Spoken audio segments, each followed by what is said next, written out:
You want to know what really happened at that match? What WWE doesn't want you to see? The truth about why Cody Rhodes walked out still your undisputed champion while his opponent got absolutely buried by the company's backstage politics? Because let me tell you something, what you saw in that ring was not the full story. There were handshake deals, there were creative decisions made weeks before that bell even rang, and there were people in the back who made damn sure that certain wrestlers would never, ever get their moment to shine. And if you think I'm lying, stick around because I've got receipts that'll blow your mind. The American Nightmare just proved once again why he's the most controversial champion WWE has had in decades. Not because of what he did in that ring, oh no, but because of what happened behind those curtains. And the wrestling world is divided like never before. Here's what went down, and why everyone is talking about it. 3 weeks ago, WWE's creative team made a decision that sent shockwaves through the entire wrestling industry. They were going to put Cody Rhodes in a position where he'd either cement his legacy as one of the greatest champions of all time, or completely destroy everything he'd built since returning to WWE.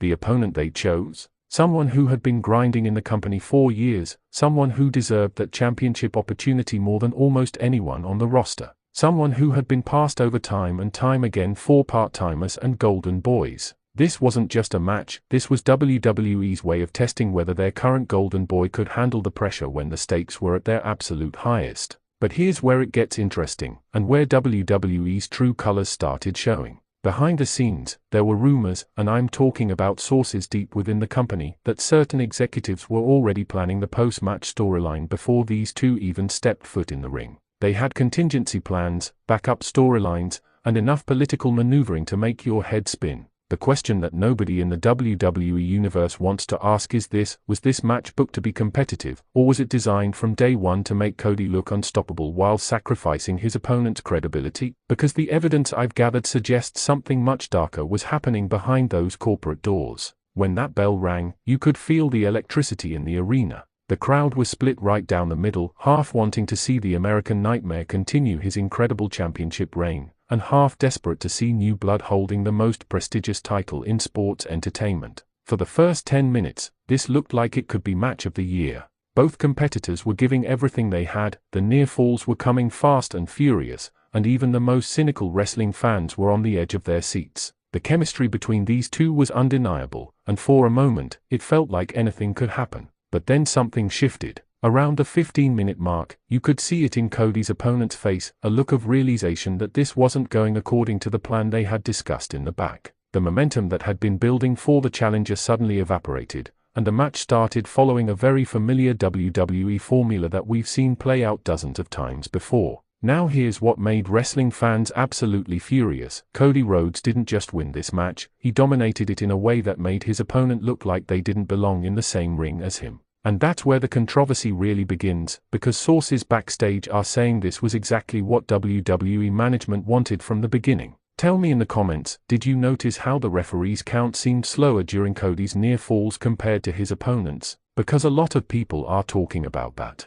Here's where this story gets really ugly, and why so many people in the wrestling industry are calling this one of the most politically motivated booking decisions WWE has made in years. Multiple sources, and I'm talking about people who were actually in those creative meetings, have confirmed that there were heated arguments about the finish of this match. Apparently, there was a significant portion of the writing team who wanted to see the championship change hands, who believed that fresh blood was exactly what the company needed right now. But according to my sources, they were overruled by people much higher up the corporate ladder. People who believed that Cody Rhodes was too valuable as champion, too much of a moneymaker, and too important to their current storyline plans to risk putting the belt on someone who might not draw the same television ratings. And here's the part that's got the wrestling world absolutely heated. Cody's opponent was allegedly promised a much more competitive match, one where they would have multiple opportunities to look strong even if they ultimately lost. Instead, what we got was a match that felt designed to make one person look like a superstar and the other look like they were lucky to even be there. The most damning piece of evidence? 3 different wrestlers who were backstage that night have confirmed that the original finish was changed less than 2 hours before the show started. 2 hours. That's not creative flexibility, that's corporate interference at its absolute worst. Social media exploded within minutes of that final bell. Wrestling fans, who are already passionate to a fault, were divided into 2 camps that seemed ready to tear each other apart. On one side, you had the Cody Rhodes supporters arguing that he's earned his spot at the top and deserves to have a lengthy championship reign that cements his legacy as one of WWE's all-time greats. On the other side, you had fans who were absolutely furious that WWE once again chose the safe, predictable option instead of taking a risk on fresh talent. These fans pointed out that this was exactly the kind of booking decision that has made WWE's product feel stale and corporate over the past few years. But the real controversy came from wrestling industry insiders, former wrestlers, journalists, and people who work in the business, who started sharing their own experiences with similar situations. Stories about talented wrestlers who were promised opportunities only to have them pulled away at the last second due to backstage politics and corporate concerns. The hashtag that started trending wasn't celebrating Cody's victory, it was #WWE Politics, and the stories that people were sharing were absolutely eye-opening. Veterans of the industry were coming forward with examples of matches where the outcome was changed not because of storyline reasons, but because of corporate pressures and backstage favoritism. Drop your thoughts below. Do you think WWE made the right call keeping the belt on Cody, or should they have taken the risk with new talent? What happened in Cody Rhodes' post-match interview completely caught WWE management off guard. Instead of delivering the typical champion promo about overcoming adversity and being ready for the next challenger, Cody went completely off-script in a way that had corporate executives scrambling. He acknowledged the controversy surrounding his win. He talked about the pressure he feels knowing that some fans and industry insiders question whether he's the right person to carry the company's top championship. Most shocking of all, he directly addressed the rumors about backstage politics affecting match outcomes, something that WWE superstars are typically instructed to never discuss publicly. This wasn't the polished, corporate-approved response that WWE had prepared for him. This was raw, honest, and completely authentic in a way that made even his biggest critics take notice.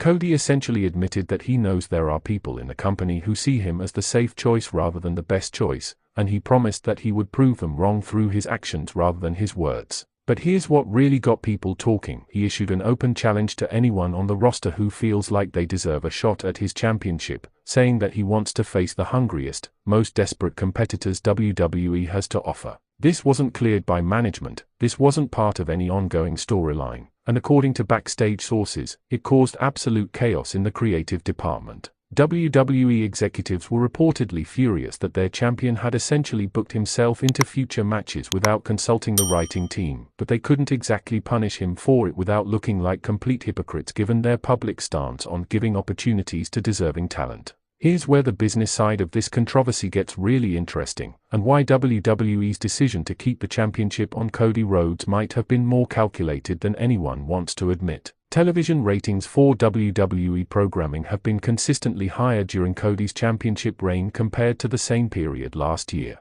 Merchandise sales featuring the American Nightmare have outperformed every other WWE superstar by a significant margin. Social media engagement spikes dramatically whenever Cody is featured prominently on programming. But, and this is a big but, those numbers don't tell the complete story. Wrestling fans are smart, and they can see through corporate decision-making that prioritize short-term profits over long-term storytelling. The criticism that WWE is facing isn't really about Cody Rhodes as a performer, it's about a company that seems afraid to take risks with their most prestigious championship. The most telling statistic: despite the strong television ratings and merchandise sales, WWE's social media mentions following this match were 70% negative. That's not a reflection of Cody's performance or his opponent's effort, that's fans expressing frustration with a company that seems more concerned with maintaining the status quo than creating memorable moments. Industry analysts are calling this a perfect example of WWE's current identity crisis. They want to be seen as a sports-focused,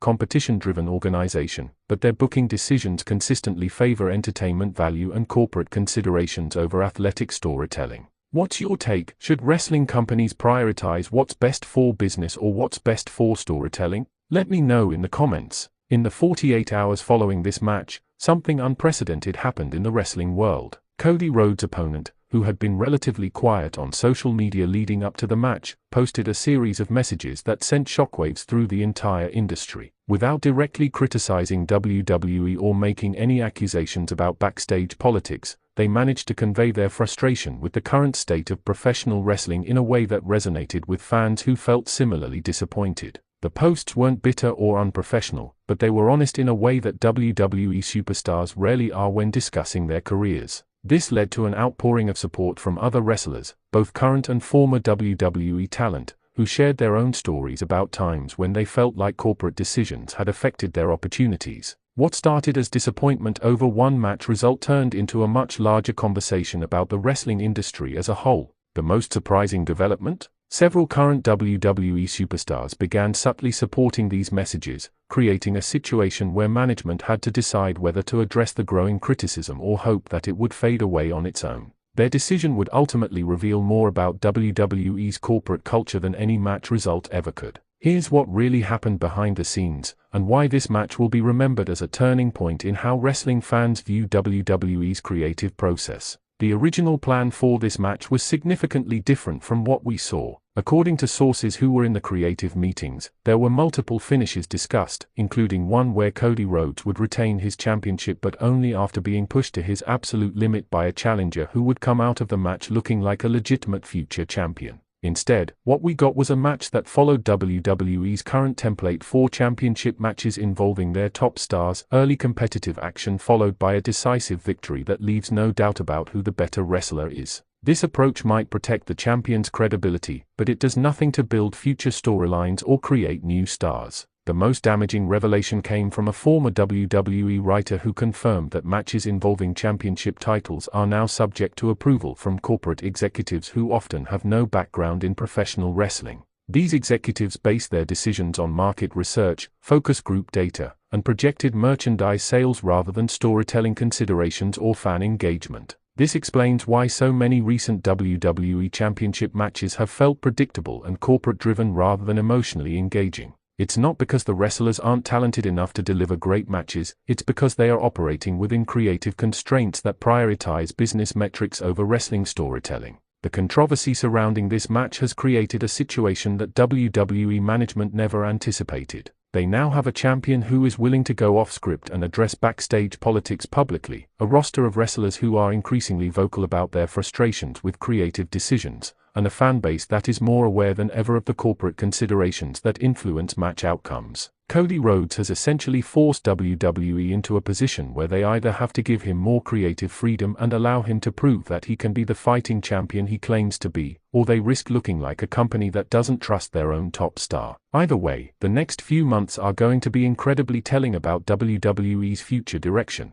The wrestling world is watching, the fans are demanding answers, and the stakes have never been higher. Whether this leads to positive changes in how WWE approaches their creative process or creates even more backstage tension remains to be seen. What do you think happens next? Will WWE give Cody the creative freedom he's asking for, or will corporate politics continue to drive their biggest storylines? Share your predictions in the comments below. This is just the beginning of a story that's going to reshape professional wrestling, and Wrestling Zone 1 will be here to bring you every development as it happens. Make sure you're subscribed and hit that notification bell because you won't want to miss what comes next in this incredible saga.